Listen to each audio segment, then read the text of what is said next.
واحد السلام الله عليكم. واش عمرك ريحتي مع راسك وسولتي راسك علاش كنحقر راسي؟ علاش كنشوف راسي اقل من الاخرين مع انني عارف راسي انني عندي امكانيات كبيره؟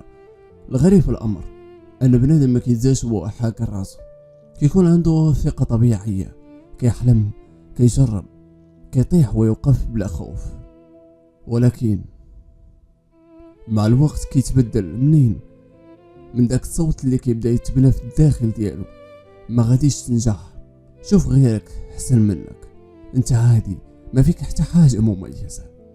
شويه بشويه هاد الصوت كيولي هو الحقيقه اللي كيعيش بها، وكيولي اي فرصه تجيه كيهرب منها قبل ما حتى يجرب. علاش؟ حيت في الداخل ديالو مقتنع انا ما كنقدرش. ولكن خليني نوقفك هنا واحد اللحظه، واش هاد الفكره جايه من الواقع ولا غير من تجارب قليله عممتيها على حياتك كامله؟ مره فشلتي قلتي انا فاشل، مره توجعتي قلتي انا ضعيف، مره ما نجحتيش قلتي انا ما عندي زهر. وهنا وقعتي في واحد الفخ خطير، وليتي كتعرف راسك بالفشل ماشي كتعتبره تجربه. دابا شوف المفارقه، نفسك اللي كتقول انا ما نقدرش هي نفسها اللي عندها القدره تغير حياتك كامله. ولكن علاش ما كتستعملهاش؟ حيت الاحساس بالحقره ولا مريح، مريح. حيت ملي كتقول انا ما نقدرش كتعفي راسك من المحاوله، كتهرب بالمسؤوليه وكتولي مرتاح ولكن واقف بلاصتك. ولكن واش هذه هي الحياه ولا غير انتظار؟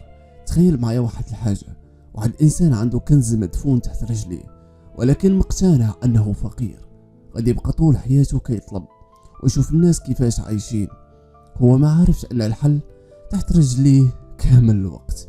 هذا بالضبط اللي كيوقع لينا كاملين.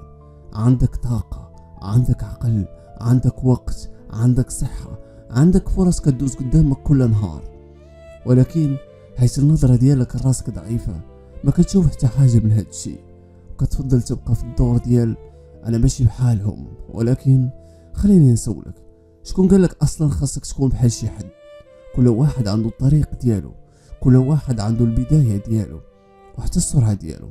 المشكل ماشي انك متاخر، المشكل انك حبستي، والاخطر من هادشي كامل هو انك صدقتي بلي هادشي هو الحد ديالك.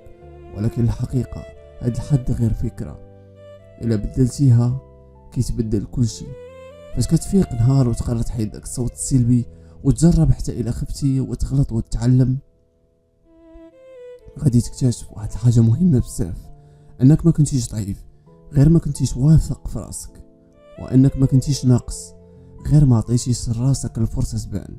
وفي الاخير السؤال ماشي واش نقدر، السؤال الحقيقي شحال من مره قلت لراسي ما نقدرش قبل حتى ما نجرب.